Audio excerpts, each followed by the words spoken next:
Ciudadano presidente, ciudadanos legisladores, esta ceremonia es insubstancial, caracterizada por la hipocresía y por la simulación. Este día se torna dramático, la patria se desmorona, mientras que la oligarquía se exhibe coronada sobre una crisis moral, ética, económica y política que mantiene con cargo a un pueblo cada vez más indignado. La oligarquía ya no requiere las sedes de los poderes de la Unión, ni siquiera como escenografía para sus encuentros y acuerdos de compraventa de la nación. Se sustituyó la fatuidad presidencial por un modelo autocrático al informe. Ahora los spots sobre logros y avances imaginarios suplantan a la comunicación política efectiva. Creen que engañan a la nación. La investidura presidencial se lleva al terreno de lo ridículo, con ceremonias autocomplacientes, como la de mañana en Palacio Nacional. El contacto con el pueblo ha sido reemplazado con entrevistas y presentaciones a modo, en las que sobra la lisonja barata que conlleva la ausencia de crítica y evaluación ciudadana. Aquí lo políticamente correcto, el discurso legislativo de lo predecible. Allá afuera transcurre la realidad, explicable en función de nuestra democracia simulada. Las movilizaciones y las protestas son contenidas por vallas metálicas, por escudos antimotines y hasta por balas de goma que no matan al instante, sino al cabo de los días. ¿Cuál es el estado que guarda la nación? La respuesta es: la nación está enferma. La inseguridad, la atonía económica y la corrupción la tienen postrada. La decadencia política es insalvable. Ya hemos dejado asentado que quien compra la presidencia termina vendiendo al país. Se cumplieron los pronósticos. Los primeros resultados de estas reformas bastan para notar lo mal que empezamos. Hubo prisas y urgencias al aprobar las reformas estructurales en el menor tiempo posible. Ahora piden serenidad y paciencia para disfrutar de sus presuntos beneficios. ¿Cuáles? Hago en nombre de ciudadanos algunas preguntas, planteamientos y demandas, porque ellos no se sienten representados por ustedes.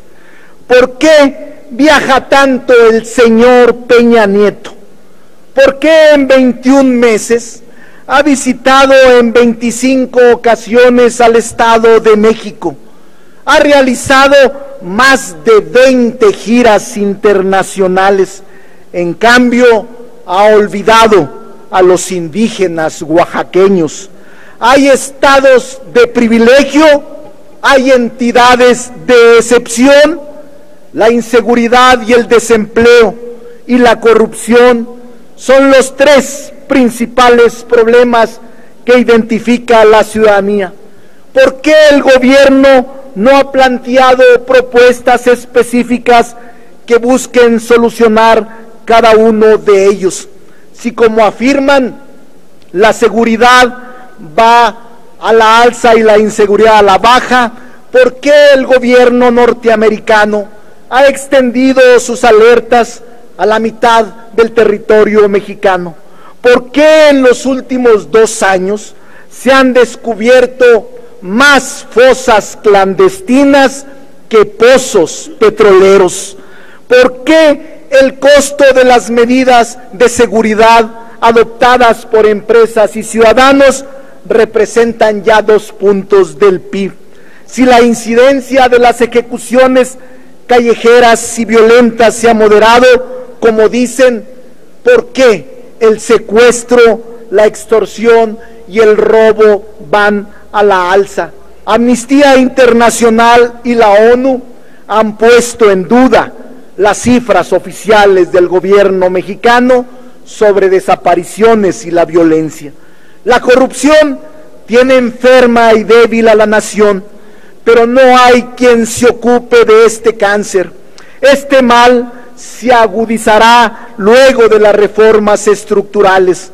Los poderes de la Unión, los órganos autónomos, los estados y los municipios están inmersos en océanos de corrupción, saqueo y pillaje.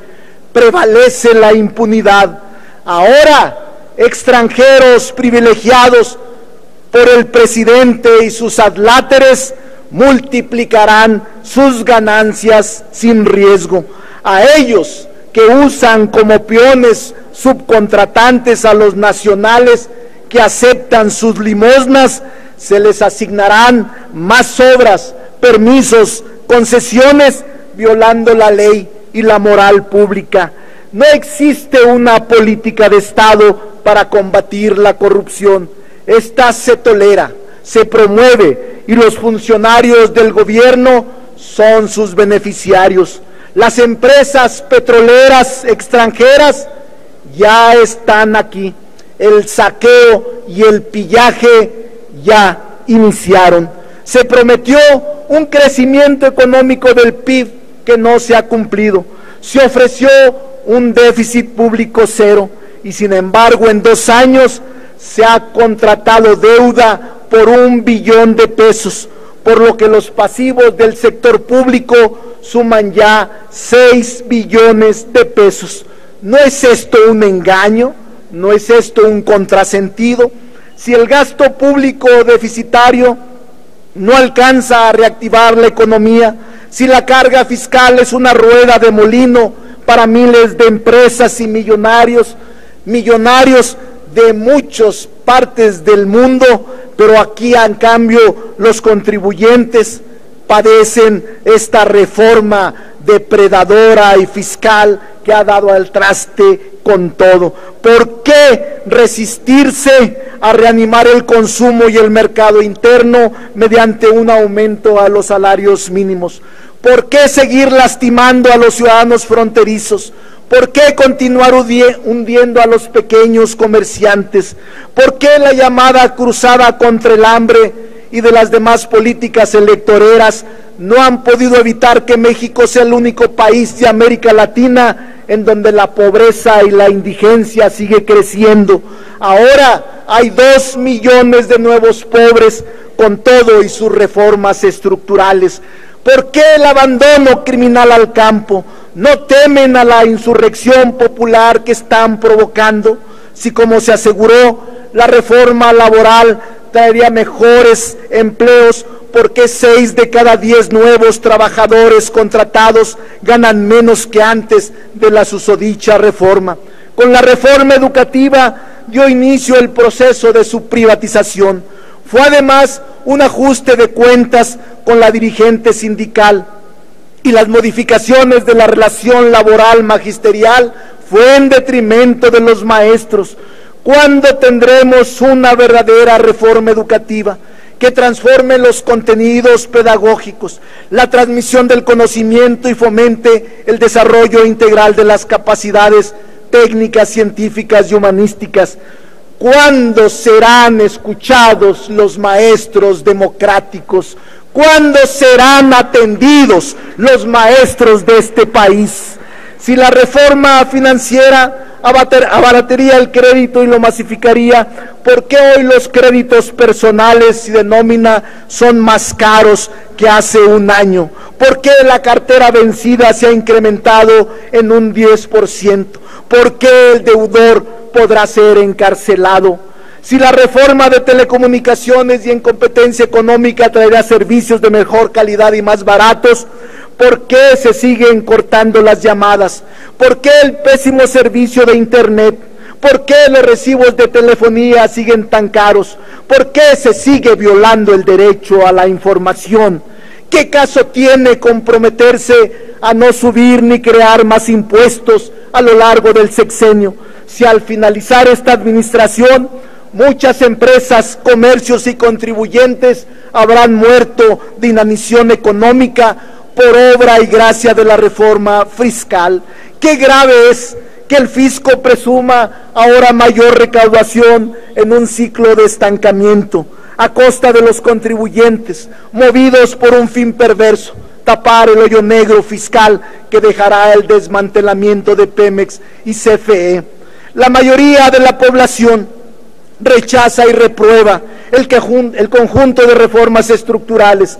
Si son supuestamente las mejores reformas de los últimos tiempos, ¿por qué no someterlas a la prueba de las urnas mediante la consulta popular?